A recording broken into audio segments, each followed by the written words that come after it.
नमस्कार, जय हिंद प्यारे बच्चे। कैसे हैं भाई आप सब? आशा करते हैं कि सभी प्यारे बच्चे बहुत अच्छे होंगे। और उत्तर प्रदेश पुलिस जो भर्ती है इसके रिजल्ट को देखने के बाद आप में से बहुत सारे बच्चे होंगे जो उत्साहित होंगे और बहुत सारे बच्चे ऐसे होंगे जो थोड़े नकारात्मक होंगे। यहाँ पर बात हम करेंगे दोनों ही पक्षों की। सबसे पहले जितने बच्चे सेलेक्टेड हैं उन सभी को शुभकामनाएं, और जितने बच्चे निराश हैं वो थोड़ा सा इस इंटरव्यू को देखें, ध्यान से देखें और समझें कि सफल व्यक्ति होने के लिए, सफलता को प्राप्त करने के लिए क्या क्या चीजें हैं जो कि आवश्यक है। प्यारे बच्चे, मैं अमित स्वागत करता हूं आपके अपने उत्कर्ष परिवार में। और यहां पर देखो, पुलिस भर्ती में ना, जब भर्ती होना होता है, शुरुआत होती है किसी ग्रामीण परिवेश से। ग्रामीण परिवेश का जो बच्चा है, सपने उसके पिताजी देखते हैं। पिताजी के देखने के बाद अगर बात करें तो बच्चे के ऊपर एक जिम्मेदारी होती है, नैतिक जिम्मेदारी, इस सपने को पूरा करा जाए। एफआईआर से बचना, गांव में झगड़ों से बचना, और तमाम चुनौतियों के बाद जब कोई बच्चा यूपीपी में सेलेक्ट होता है तो निश्चित रूप से वो शुभकामना के पात्र है। निश्चित रूप से ये गर्व का विषय है कि कोई बच्चा सेलेक्ट होकर के और अपने घर का, अपने परिवार का जो आधा तनाव है उसको मुक्त कर दे, उस तनाव से दूर कर दे। साथ ही माता पिता की जो आयु है वो भी निश्चित रूप से बढ़ने वाली है, क्योंकि जब आपको माता पिता देखते हैं तो निश्चित रूप से गौरव का विषय होता है। अब आप जो संबोधित किए जाएंगे ना, वो अपने पिताजी के नाम से नहीं संबोधित किए जाएंगे, बल्कि पिताजी जो हैं वो अब आपके नाम से संबोधित किए जाएंगे। तो प्यारे बच्चे, ऐसे ही एक मेधावी छात्र से आपके मुलाकात करवाते हैं जिन्होंने उत्तर प्रदेश पुलिस के 60,244 जो पद थे उसमें इनकी जो रैंक है ना बच्चे, वो 430 रैंक है। स्वागत करिएगा जोरदार तरीके से योगेश शुक्ला जी का। और योगेश जी, स्वागत है आपका हमारे उत्कर्ष परिवार में। तो सबसे पहले योगेश जी, यहाँ पर हम देखेंगे, बच्चे आपसे जानना चाहेंगे कि योगेश जी का जो, जब उन्होंने रिजल्ट देखा कि हमारा नाम है इस रिजल्ट में, तो माता पिता और आपका रिएक्शन क्या था? सर बहुत खुशी हुई क्योंकि 2-3 साल से तैयारी कर रहे थे। उसके बाद फिर अगर रिजल्ट में नाम आता है तो जाहिर सी बात है सबको प्रसन्नता होती है। घर वाले भी खुश थे और हम भी। तो घर वाले खुश थे, और घर वाले तो निश्चित रूप से खुश होंगे। घर वाले इस क्षण का ना पता ना कितने समय से इंतजार करते हैं। हमारे तरफ, मैं अपने गांव के देहात में बात करूं तो माताएं जो होती हैं वो व्रत रखती हैं, और पूर्वी उत्तर प्रदेश में छठ का जो पर्व है ना वो बच्चों के लिए बड़ा ही महत्वपूर्ण है। इसके अलावा बहुत सारे व्रत हैं, और न जाने कितने धागों को लपेटने के बाद ये जो मुराद है ये पूरी हुई है। योगेश जी, एक बार मैं चाहता हूं कि बच्चों को आप अपने संघर्ष के बारे में विस्तार से बताएं। सर संघर्ष ऐसा कि जैसे मैं 2022 में इलाहाबाद आया सबसे पहली बार, और मैं पूरी तरीके से साइंस साइड का स्टूडेंट था। तो चैलेंज थे क्योंकि इलाहाबाद यूनिवर्सिटी से मैं बीएससी कर रहा था, तो उसके साथ में कॉम्पिटिटिव एग्ज़ाम की तैयारी करना बहुत मुश्किल था। और उसके बाद सबसे बड़ी समस्या होती थी जीएस में, क्योंकि हम साइंस के स्टूडेंट हैं, तो जीएस पार्ट में बहुत जाहिर सी बात है बहुत दिक्कत होगी। तो उसके बाद फिर हम यहाँ पे उत्कर्ष क्लासेस में 2023 में एसएससी सीजीएल बी10 का बैच लिए। अच्छा। उसके उसके बाद सर हमने प्रिपरेशन स्टार्ट की। फिर उसके बाद 4 ही महीने बाद पेपर थे। 4 या जो 5 पहला महीने। एग्जाम हुआ था। हाँ सर, या 4 या 5 महीने बाद पेपर थे। तो वो ठीक ही हुआ था, मतलब बहुत अच्छा एग्ज़ाम नहीं हुआ था। तो वो मेरे लिए अपॉर्च्युनिटी साबित हुई। इसके बाद एग्ज़ाम, फिर री एग्ज़ाम हुआ। तो फिर री एग्ज़ाम के बाद दोबारा पेपर हुए, तो इस बार सर पेपर बहुत अच्छा हुआ था। मतलब आप ये कह रहे हैं कि पहला जो पेपर हुआ था, ध्यान से सुनिएगा इस बात को, कि देखो जो पहली बार जो पेपर हुआ था ना, वो पेपर बच्चे बहुत अच्छा नहीं हुआ था, है ना। और री एग्जाम जो हुआ ना, वो योगेश जी के लिए एकदम बढ़िया मंच लेकर के आया, क्योंकि थोड़ा समय मिला। और री एग्जाम में पहले पेपर देने के बाद योगेश जी समझ चुके थे कि दबाव क्या होने जा रहा है और क्या क्या चुनौतियां और क्या क्या कमियां हैं। एक बार फिर से मैं बताना चाहूंगा कि पहली बार में अगर असफलता मिलती है ना, तो इससे निराश होने की आवश्यकता नहीं है, क्योंकि आगे निश्चित रूप से आपको सफलता मिलने वाली है। प्यारे बच्चे ध्यान दो, महेंद्र सिंह धोनी, जिनका रणजी मैच में अगर देखा जाए बच्चे, जब सिलेक्शन हुआ था ना, उनकी बस ही छूट गई थी। इसके अलावा आप पंकज त्रिपाठी को देखेंगे तो पंकज त्रिपाठी का रन जो मूवी था उसमें बहुत ही छोटा सा रोल था, और वहां से लेकर के और कालीन भैया बनने तक का जो सफर है ना, निश्चित रूप से आपको मोटिवेट करने वाला है। तो अगर शुरुआत में असफलता मिलती है तो इससे बहुत निराश होने की आवश्यकता नहीं है, क्योंकि आगे निश्चित रूप से आपको सफलता मिलेगी। थोड़ा धैर्य बनाए रखिए। औरा और ईरा, ये दोनों आपका होने जा रहा है। योगेश जी, माता जी और पिताजी, इन दोनों में से आपका सबसे बड़ा मोटिवेशन कौन है? सर दोनों ही हैं मोटिवेशन, लेकिन पिताजी को मैं ज़्यादा कहूँगा क्योंकि पिताजी से जैसे हमारे साथ में क्या है कि हमारा जो है वो माता जी के साथ बहुत लगाव है। Yes sir. माता जी ने बहुत संघर्ष किया था, तो वैसे ही आपका जैसे पिताजी के साथ में लगाव है, तो पिताजी कभी कहते थे, डांटते थे कि नहीं आपको? यस सर, डांटते थे। डांटते थे। और देखो ये सबसे बड़ी बात है उत्कर्ष परिवार में, एक चीज आपने नोटिस किया होगा, पूरे प्रयागराज में पढ़ाई होती है, लेकिन उत्कर्ष में B10 बैच में मुझे लगता है कि B10, B9, B11 ये कुछ ऐसे बैच थे ना SSC जो हम लोग 2024 में पढ़ा रहे थे, तो ये कुछ ऐसे बैच थे जिनका उदाहरण हम लोग देते थे। यस तो ओवरऑल मैं ये जानना चाहता हूँ कि निर्मल जी सर कहते हैं ना कि किसी भी इंस्टीट्यूट में जो पहली चीज है वो है अनुशासन। Yes sir. अनुशासन जबरदस्त है। तो मैं यहाँ पर जानना चाहता हूँ कि आप ईमानदारी से बताइएगा कि उत्कर्ष परिवार का जो ऑफलाइन बैचेस हैं उनके अनुशासन का क्या कहना है, उनके बारे में आपकी क्या राय है, ये मैं ईमानदारी से जानना चाहता हूँ। नहीं सर, एकदम ईमानदारी से बताएंगे क्योंकि मैंने पूरा B10 कंप्लीट किया है। यहाँ पे 2023 में हम लोग का बैच स्टार्ट हुआ था। अनुशासन बहुत ज़रूरी चीज़ होती है सर। ऑफलाइन कोचिंग में मस्ट होता है कि अनुशासन ज़रूर हो।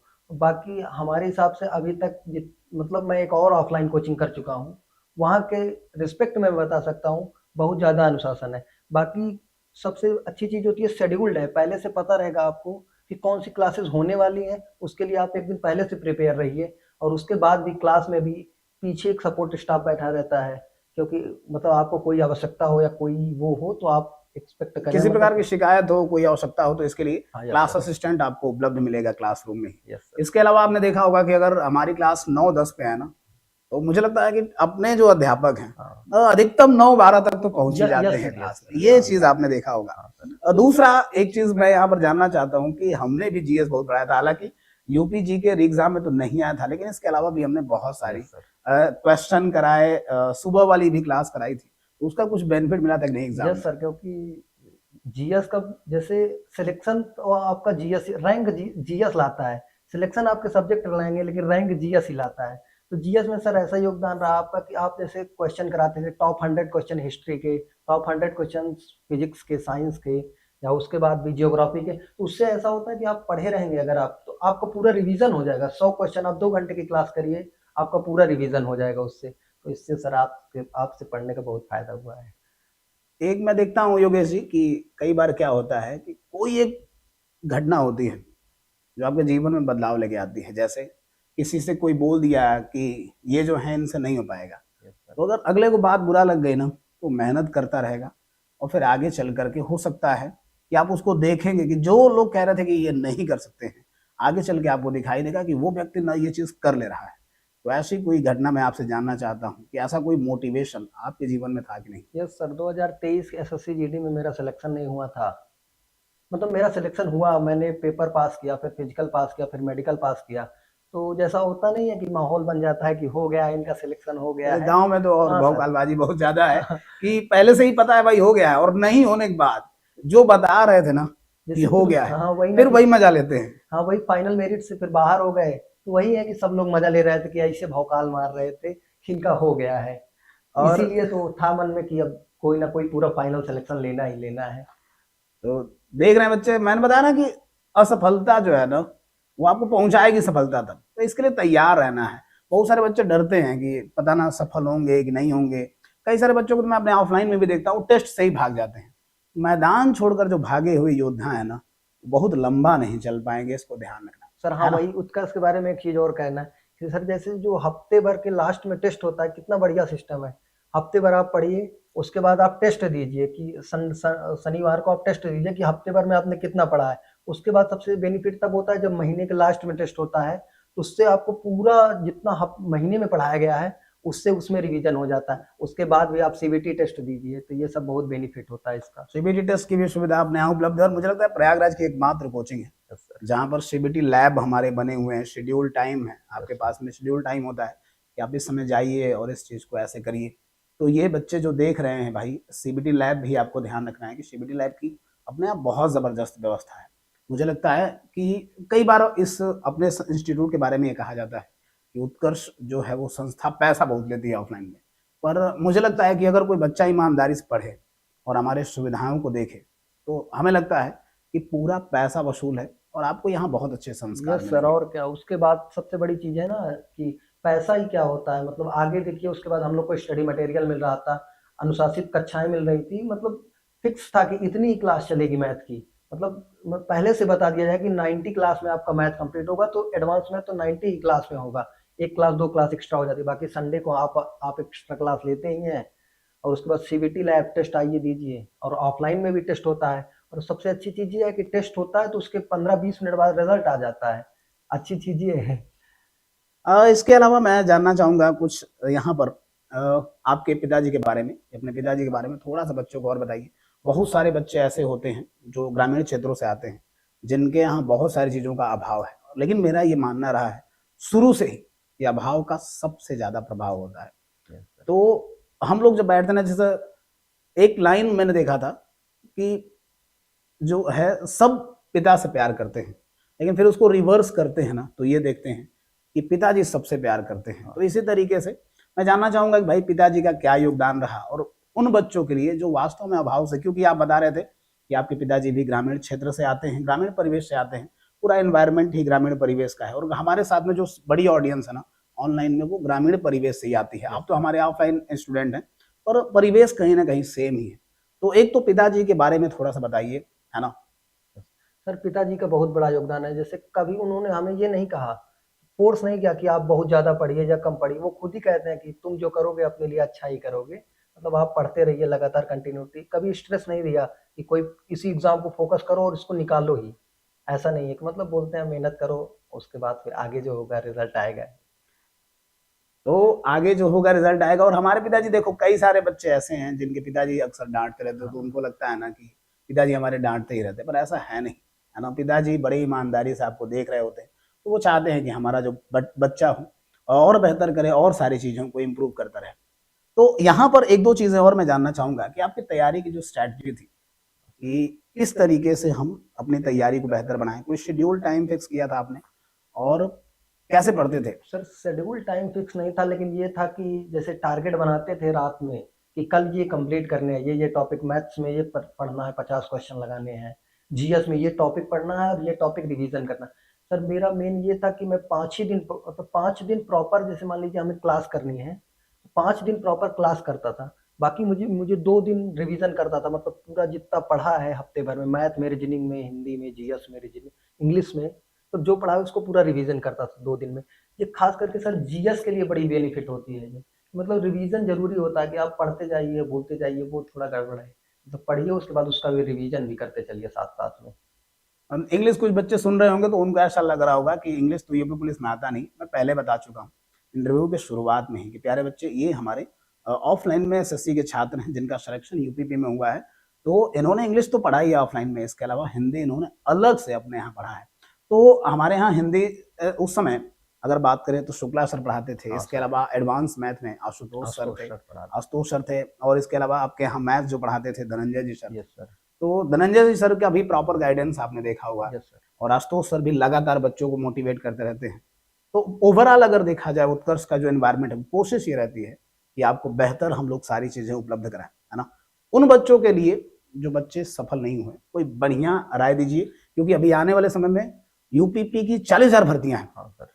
और यूपीएसआई की भी भर्तियां आने वाली हैं, और मुझे तो लगता है कि मैं आने वाले समय में योगेश जी को भी यूपीएसआई में सेलेक्ट होते हुए देखूंगा। जिस प्रकार की इनके अंदर में डिसिप्लिन है, जिस प्रकार की इनके अंदर में ललक है ना लगातार पढ़ने की, हो सकता है कि हम लोग किसी दिन इंटरव्यू करते रहें और यूपीएसआई का इंटरव्यू करते रहें इन्हीं के साथ में। तो योगेश जी, उन बच्चों के लिए जो बच्चे सेलेक्ट नहीं हुए, निराश हैं, उनके बारे में भी उनको थोड़ा सा यहाँ पर बताइए कि कैसे करें और क्या करें और आगे की भर्ती को किस तरीके से देखें। जैसे कि कंटिन्यूटी बहुत जरूरी है, लगातार हमें पढ़ते रहना चाहिए। जैसे मेरा भी पहली बार जब री एग्जाम, मतलब पहली बार पेपर हुआ था यूपी का, तो मेरा भी बहुत खराब स्कोर था। लेकिन उसके बाद 5 महीने 6 महीने जितने भी मिले हम लोग को, 6 महीने हमने कंटिन्यूटी के साथ पढ़ा है। मतलब ऐसा मत करिए कि कोई सा सब्जेक्ट छोड़ दीजिए बाद में पढ़ेंगे, मतलब लगातार कंटिन्यूटी बनाए रखिए। मतलब इंग्लिश भी पढ़िए, रीजनिंग, मतलब सॉरी, हिंदी भी पढ़िए, रीजनिंग पढ़िए, मैथ पढ़िए, और उसके बाद फिर जीएस पढ़िए। चारों सब्जेक्ट अपना कंटिन्यूटी के साथ पढ़ते रहिए। इससे ये होगा कि आपको कॉन्फिडेंस आएगा। जब तक पूरा सिलेबस नहीं कंप्लीट होता तब तक सर बच्चों को कॉन्फिडेंस ही नहीं आता है, और मॉक टेस्ट लगाएंगे नंबर कम आएगा तो थोड़ा डिप्रेस्ड होंगे। इससे अच्छा पहले आप पूरा सिलेबस कंप्लीट कर लीजिए अच्छे से, या जो पढ़िए उसका फिर सेक्शनल मॉक दीजिए। जैसे मान लीजिए मैथ में परसेंटेज आपने पढ़ा, तो आपको मॉक ही देना है, तो आप चैप्टर वाइज मॉक दीजिए, परसेंटेज का मॉक दीजिए। या जीएस में आपने हिस्ट्री पूरी पढ़ ली, तो हिस्ट्री के पूरे क्वेश्चन प्रीवियस ईयर लगा लीजिए। तो इससे फायदा ये होगा कि मतलब आप पूरा टेस्ट देंगे तो आपको लगेगा कि मेरे 300 में तो केवल 190 नंबर आ रहे हैं, 180 नंबर आ रहे हैं, तो आपका पूरा सिलेबस कंप्लीट हो जाएगा, तो वैसे ही आने लगेगा। और रिवीजन जरूरी है, लगातार रिवीजन करते रहिए। बहुत से बच्चे जल्दबाजी में होते हैं, जल्दी से कर लें, जल्दी से कर हाँ, लें, वही थोड़ा ना। तो पैसेंस की आवश्यकता है ना, क्योंकि इस भर्ती को कंप्लीट होने में 2 वर्ष लग गए। 2 साल लगे। 2023 में भर्ती आई थी, हम 25 में हैं, तो थोड़ा तो पैसेंस की आवश्यकता है बच्चे। और आपसे बार बार मैं ये कहता हूँ बच्चों से कि एक बार सिलेबस कंप्लीट करिए और उसके बाद लगातार पेपर देना है। हाँ सर। आप अपने टेस्ट पे काम करिए, टेस्ट पे जितना अच्छा करेंगे उतना ही अच्छा यस स्कोर सर, कर ये पाएंगे। बात तो। और आपको एक बार अच्छे से सिलेबस तो कंप्लीट करना ही है। हिंदी कर लीजिए अच्छे से कंप्लीट, क्योंकि यूपीएसआई की भर्ती आ रही है, आपको मूल विधि भी अच्छे से पढ़ना है, पॉलिटी अच्छे से पढ़ना है, जीएस के अलग अलग सेक्शन है जिन पे काम करना है, मैथ्स और रीजनिंग पे अच्छे से काम करना है। तो प्यारे बच्चे, ये थे योगेश जी। और योगेश जी का अगर मैं बताऊं तो यूपीपी में 430 रैंक है, बड़ी मेहनत की है इन्होंने। और मैंने शुरुआत में ही आपको बताया था कि हमारा जो संघर्ष है ना, वो पूरी तरीके से हमारा अपना है, और साथ में माता पिता ने भी लगातार संघर्ष करा है, और वो सपना शुरू से ही देखते हैं। तो इन्होंने बच्चे सपने को पूरा किया है। निश्चित रूप से योगेश जी शुभकामना के पात्र हैं। तो योगेश जी, आपको ढेर सारी शुभकामनाएं। बच्चों के लिए कोई बढ़िया लाइन जो आपको लगे कि ये तो बोल ही देना चाहिए।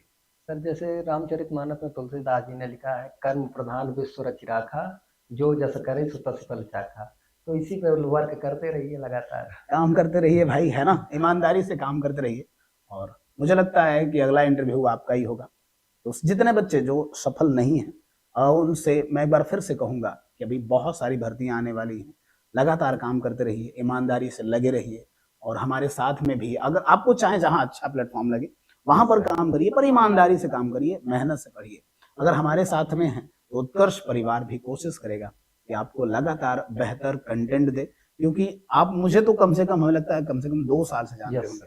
मैंने कंटेंट में बड़ा अच्छा काम किया है। और योगेश जी हमारे साथ में ऑफलाइन में भी पढ़े हैं, और मैंने लगातार ऑफलाइन में संडे स्पेशल की क्लास हो या अलग अलग क्लासेस हो, ऑफलाइन में भी और ऑनलाइन में भी हमने करा। और कंटेंट पे आप देखेंगे हमारा इंटेंट और कंटेंट, मैंने बार बार बोला है बच्चों को, इस पर आप उत्कर्ष के 2 चीजों पर संदेह नहीं कर सकते, इंटेंट और कंटेंट। तो प्यारे बच्चे, बने रहिए हमारे साथ में, और मुझे लगता है कि अगले योगेश जी आप होंगे। बढ़िया रैंक लेकर के आइए। यूपीएसआई और यूपीबी की भर्ती जो है वो आपके द्वार पर है। हंसते रहिए, मुस्कुराते रहिए। योगेश जी, आपको एक बार फिर से बहुत सारी शुभकामनाएं।